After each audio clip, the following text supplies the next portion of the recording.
이번에는 좀 성수동에 대해서 깊이 있게 좀 알아보도록 하겠습니다. 네, 요즘에 성수동 핫플레이스잖아요. 문화공간도 꽤 많은 걸로 알고 있는데 어떤 곳들이 있을까요? 성수동 문화공간을 우리가 네이버나 다음 검색에 이렇게 쳐보게 되면요.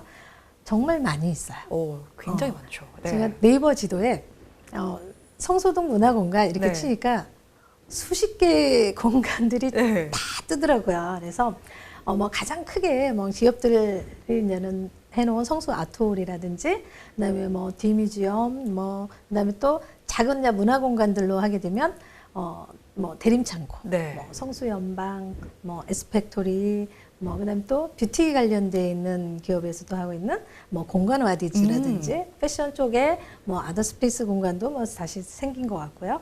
그다음에 또 최근에 LG에서 만든 그 금성 오락실. 맞아요. 저도 최근에 봤어요. 네. 그렇죠. 인터넷에 요즘 계속 핫하게 많이 보이는 게 이 금성 오락실이 대림창고 맞은편에 있다고 친구랑 얼마 전에 거기 근처를 갔었거든요. 그래서 들어가야 되나 말아야 되나 하다가 사실 그날 좀 추워서 가보세요. 안 갔었어요. 정말 재밌게 게임도 할 수 있고 공간들이 있다고 하더라고요. 저도 아직은 못 가봤습니다. 근데 그 자료를 그 기사 난 거를 보니까 금성 약간 우리가 이제 2000년대 초반에 대림창고가 됐을 때 정말 핫했던 것처럼 그런 느낌이 더 강하게 올 것 같아요. 그리고 또 어떻게 보면 10대나 20대들은 언젠가는 꼭 많이들 가보고 20대, 30대들이 많이들 가고, 우리가 금성이라는 단어 혹시 앵커님은 아실지 모르겠어요. 저는 금성이라고 하면 저희가 60년대, 70년대 TV, 흑백 TV 나올 때 LG 예전 이름이 그렇죠. 그 이름이 금성이었는데 그런 느낌이, 대림창고의 건물이 1970년도 건물이거든요. 72년, 73년 그때 창고 건물일 거예요. 그 건물의 그 기본 축이 그대로 살려지면서 새롭게 안에 그 공간만 내부 인테리어가 새롭게 이루어진 장소거든요. 그래서 친구들이 야, 대림창고가 이상하게 생겼대. 이상한 게 생겼대. 그때 친구들 표현이 그랬어요. 이상한 게 생겼대. 이상한 게 생겼대. 성수동 같지 않은 이상한 공간이 있어. 그 얘기를 하더라고요. 그래서 밤에 한번 진짜 찾아갔었거든요. 근데 입구와 안과 정말 너무 상이한 거예요. 그렇죠. 예, 그래서 뭐 음식 메뉴도 뭐 새롭게 이제 나오는 메뉴들 많이들 하고, 그래서 뭐 피자하고 맥주하고 같이 먹을 수 있고, 뭐 샐러드 나오고, 뭐 이런 그 공간이 정말 그때는 생소했었거든요. 예, 그게 이제 초반 하다가 지금 점점 정말 많은 네이버 블로거들이 많이 대림창고도 많이 홍보를 해주고, 뭐 정말 좋은 공간이거든요. 왜냐하면 현대인들이 가서 봤을 때 정말 즐겁게 놀 수 있는 공간이 이제는 또 그런 공간들이 또 비슷하게 이제는 성수연방이 또 들어오게 되고, 그 다음에 성수연방에서는 훨씬 더 조금 뭐랄까요, 공간 자체가 조금 더 확대가 된 거죠. 공간 확대가 조금 더 이루어진 거고, 그 다음에 또 이제 우리가 문화라는 콘텐츠에 같이 접목이 되면서 더 많은 큰 공간들이 형성된 게 에스펙트리 공간도 더 뭐 아카데미 공간이랑 같이 믹스돼서 뭐 이렇게 나온 것 같아요. 그리고 그 골목에 보게 되면 모터 공장하고 같이 연관되어 있는 그 자리거든요. 그래서 실제 성수동에서 보여지는 가장 임팩트 있게끔 느껴지는 공간들이 또 이제 같이 그런 공간들이 아닐까 싶어요. 그러면 이제 문화공간적인 측면에서 성수동 얘기 쭉 해주셨잖아요. 그럼 부동산적인 측면에서는 어떤 특성이 있을까요? 네, 성수동은 이제 부동산의 변화는 굉장히 많이 왔어요. 그리고 또 가장 핫하게 발전이 되고 있는 지역 중에 하나가 성수동 지역인데, 성동구에 있는 성수동은 어떤 가장 핫한 느낌이 있느냐? 결국은 강남하고 같은 근접성이에요. 그렇죠. 제가 2008년도, 그 정도였을 것 같아요. 4, 5년 정도 그 정도였을 것 같은데, 강남에 그 사무실들이 조금 핫하고 있을 때는 가격들이 임대료가 좀 많이 높았었거든요. 그래서 강을 하나 건너면 성수동으로 넘어가게 되면 훨씬 더 좀 저렴한 사무실 공간들을 얻을 수가 있었어요. 근데 그때 당시에 저희가 이제는 이 한강을 넘는 거 개념이 일반인들한테 뭐 특히나 기업인들한테는 클 수도 있어요. 어떤 사업적인 측면에서도 좀 더 다양하게 클 수도 있고 하지만 실제 점점점 2000년대 초 중반에 뭐 여러 가지 이제 기업들이 어떤 실리적인 거를 찾아가면서 강남보다 조금 건물 임대료가 저렴한 뭐 쪽으로 찾던 공간들이 성수동에 또 몰려 있었고 그 다음에 또 강북 쪽에서도 메인 우리가 여의도나 시청 쪽으로 가고자 했을 때 그 공간보다 조금 더 실리적인 것, 시간적으로 조금 전략할 수 있는, 특히나 시청에 우리가 기본 종로 쪽에서도 보게 되면 공간들이 되게 많이 생각보다 임대료가 높아요. 근데 그 도로를 뭐 약간 근거리, 15분, 네. 20분 근거리에 있는 그 성수동 지역에 있을 때 저렴하게 갈 수 있는 것들. 이 부분들이 이제는 성수동이 이제 어떻게 보면 스타트 시작점이라고 보셔도 될 것 같아요. 그다음에 또 성수동에 어떻게 보면 대기업들은 더 훨씬 더 부동산 측면에서 보게 되면 더 빠르거든요.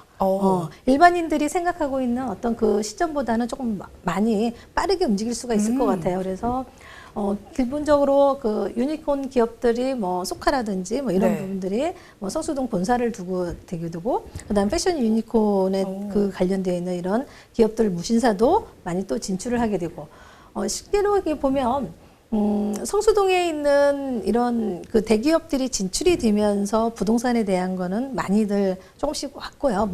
문화적인 측면을 얘기를 말씀을 드리는 거고요.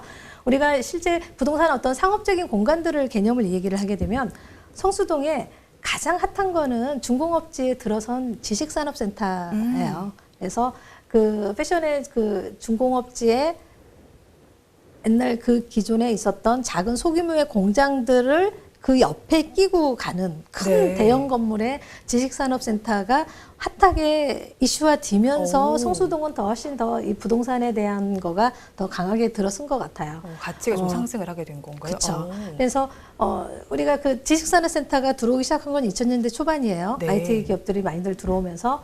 근데 그런 공간들이 가격 상승들이 이제는 대기업들은 진출할 때 평당 한 뭐 2, 3천, 4, 5천 요 기준으로 평당가로 해서 땅들을 토지들을 매입을 하고 부지들을 매입을 했었는데 점차적으로 이게 어느 순간에 한 3, 4년, 4, 5년이 지나가면서 평당가들이 계속 급상승하게 되는 거죠. 네. 그래서 뭐 4, 5천 하던 게 5, 6천, 7, 8천까지 올라가게 되고요. 지금 2021년도 지금 현재에서는 이 중공업지의 평당가가 지금 다 평당가가 1억이 넘습니다.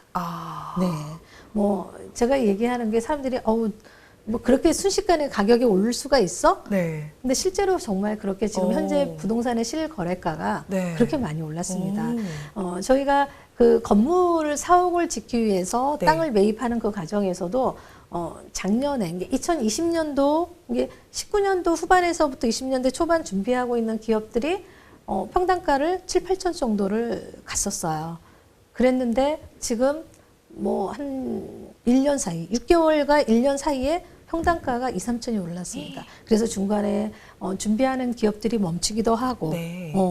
그 다음에 또 큰 건물들이, 대형 건물들이 들어서면서 실제로 지주들의 생각들이 변화가 된 거죠. 요즘에는 인터넷에 대한 이 정보가 굉장히 빠르고요. 뭐 TV나 뭐 결국은 정보에 대한 거가 강화가 됐다고 보시면 돼요. 그래서 실제 원 지주들이 절대 싸게 내놓지가 않는 거죠. 그렇겠죠. 네. 맞습니다. 그럼 이 성수동이라는 공간은 좀 어떻게 정리를 해볼 수 있을까요? 네, 이제 이 성수동 공간 자체는 이제는 우리가 문화 공간들의 개념들이 좀 많이 믹스가 되었고 네. 이미 그다음에 성수동 그 주변 지역에 보게 되면 젊은 층들이 많이 유입이 되고 있는 거거든요. 그래서 정말 10대, 20대, 30대의 젊은 층들이 오고 거기에 플러스 이제는 사무실이 많이 있는 공간이기 때문에 중장년층들이 근무자들이 결국은 겹치게 되는 거죠. 이게 직장인들과 그 다음에 그 젊은층들에게 같이 유입이 되면서 문화적을 감성을 조금 추구하는 젊은층들이 더 많이 어우러진 거죠. 그렇기 때문에 이 성수동은 어떻게 보면 홍대하고 공간에서는 조금 재미없는 공간일 수도 있어요. 하지만 거기에서는 유의적인 공간들이 계속 믹스가 되는 거거든요. 그래서 먹거리나 볼거리나 이런 놀거리들이 쉼 공간들이 많이들 늘어나는 거죠. 그리고 이제는 어떻게 보면 그 직장인들이 네. 개인적인 취향을 취하고 있는 사람들이 점점 많아져요. 그렇죠. 그렇죠? 네. 네. 그래서 이런 개인적인 것과 집단적인 그 공간들이, 영역 공간들이 많이 더 믹스가 되고 활성화되는 거라고 보면 되겠어요. 그리고 그다음에 이제는 가장 중요한, 아까 저희가 말씀드렸던 지식산업센터에 네. 대한 네. 결국은 대기업이 진출이 된 거거든요. 그렇죠. 네. 그래서 이런 대기업이 진출이 되고 기존에 아직 개발이 되지 않고 있는 뭐 빌라 쪽이 좀 몰려 있다든지, 네. 그다음에 중간중간에 소규모의 제조업 공장들이 아직도 남아 있거든요. 그렇죠. 네. 예. 그리고 또 골목마다 또 성수동은 정비 공장들이 또 많이 남아 있어요. 네. 네. 그래서 그게 이제는 정비 공장이 하나의 그 성수동만의 어떤 하나의 모티브가 나는 된 것 같아요. 나는 하나의 문화의 콘텐츠가 그렇죠. 우리가 네. 예, 또 형성이 성수동만의 또 형성이지 생기지 않았을까라는 생각이 들고요.